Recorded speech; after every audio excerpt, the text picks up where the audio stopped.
La première étape de cette expérience consiste à peser une masse approximative d'acide citrique à la balance à plateau, qui permet une lecture au centième de gramme, soit 2 chiffres après la virgule. Il faut d'abord s'assurer que le plateau est propre en le nettoyant si nécessaire avec le pinceau. Le bouton tare sur la balance permet de remettre à zéro, permettant d'annuler la masse du bécher dans lequel on introduit le produit.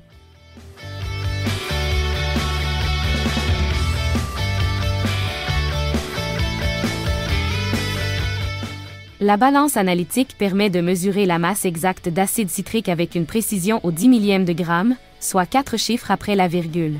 On insère d'abord une fiole conique de 125 ml dans la balance avant de fermer les portes et de tarer. La fiole est ensuite retirée de la balance et l'on y transfère l'acide citrique prépesé à l'aide d'une spatule. Notons qu'il est impératif d'utiliser du papier lentille lors de la manipulation de la fiole, afin de ne pas introduire de résidus de la surface des doigts, ce qui modifierait la masse pesée.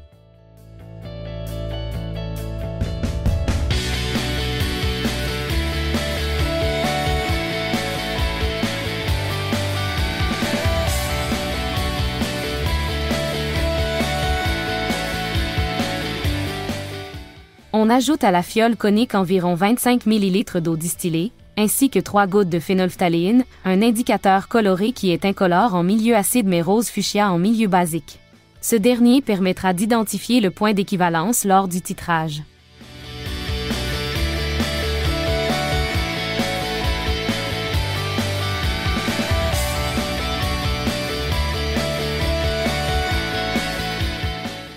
La fiole est ensuite agitée quelques secondes afin de permettre la dissolution complète de l'acide.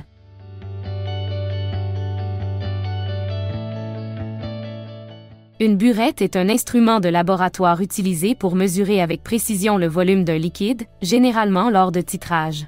Elle est constituée d'un long tube cylindrique gradué, avec un robinet à son extrémité inférieure pour contrôler l'écoulement du liquide. Les burettes sont précises au centième de millilitre, soit 2 chiffres après la virgule et permettent de mesurer des volumes à la goutte près. Elles ont une capacité de 25 ml. La première étape, lors de la préparation d'une burette, est de vérifier sa propreté.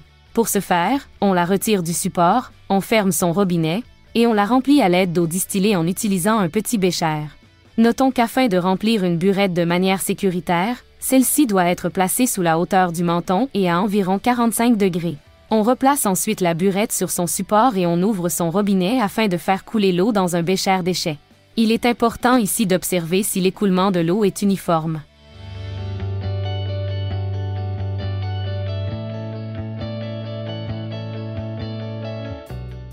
Le conditionnement d'une burette est une étape préparatoire cruciale avant son utilisation. Il s'agit de rincer les parois internes de la burette avec la solution qu'elle contiendra, pour s'assurer que le liquide mesuré ne soit pas dilué ou contaminé par des résidus d'eau ou d'une solution précédente. Pour ce faire, on place 15 ml de la solution de NaOH dans un bécher de 50 ml. On remplit ensuite la burette jusqu'à sa marque de 23 ml et l'on fait couler environ 1 ml par son robinet dans un bécher d'échec.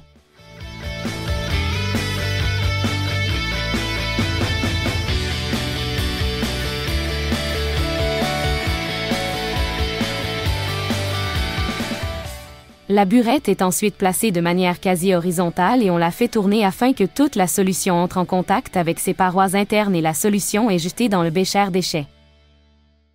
Notons que ces étapes doivent être effectuées 3 fois.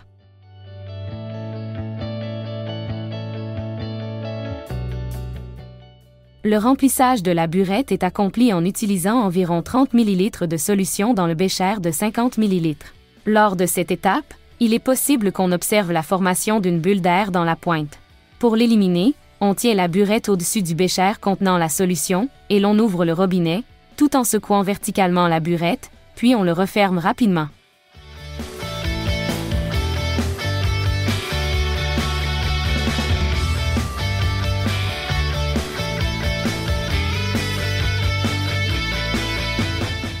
Le remplissage de la burette est ensuite complété au-dessus de son trait de 0 ml, puis elle est accrochée sur son support en s'assurant de placer le bécher de solution en dessous. Notons que puisqu'une burette n'est jamais parfaitement étanche, l'ajustement à zéro devra être réalisé au dernier moment avant le titrage. L'ajustement à zéro est effectué en ouvrant doucement le robinet, en faisant couler le liquide dans le bécher de solution et jusqu'à ce que la partie inférieure du ménisque soit parallèle avec le trait de 0 ml. Pour débuter le titrage, on place la solution d'acide citrique sous la burette, avec la pointe légèrement insérée à l'intérieur de la fiole. On ouvre alors doucement le robinet de manière à ce que la solution de NaOH coule de la pointe au goutte à goutte, tout en agitant la fiole conique par rotation.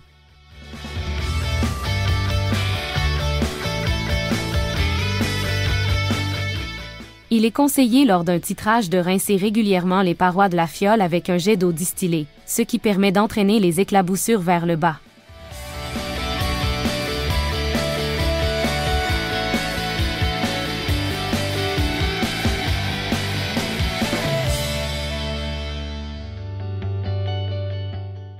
Lorsque l'on voit apparaître une coloration rose dans la fiole, qui disparaît spontanément, il est judicieux de ralentir le rythme de l'ajout de NaOH, car on approche le point d'équivalence. Le point d'équivalence est atteint lors de l'obtention d'une coloration rose, à peine perceptible, qui persiste plus de 30 secondes à l'agitation vigoureuse par rotation de la fiole. Il ne reste alors plus qu'à noter le volume de NaOH sur la burette.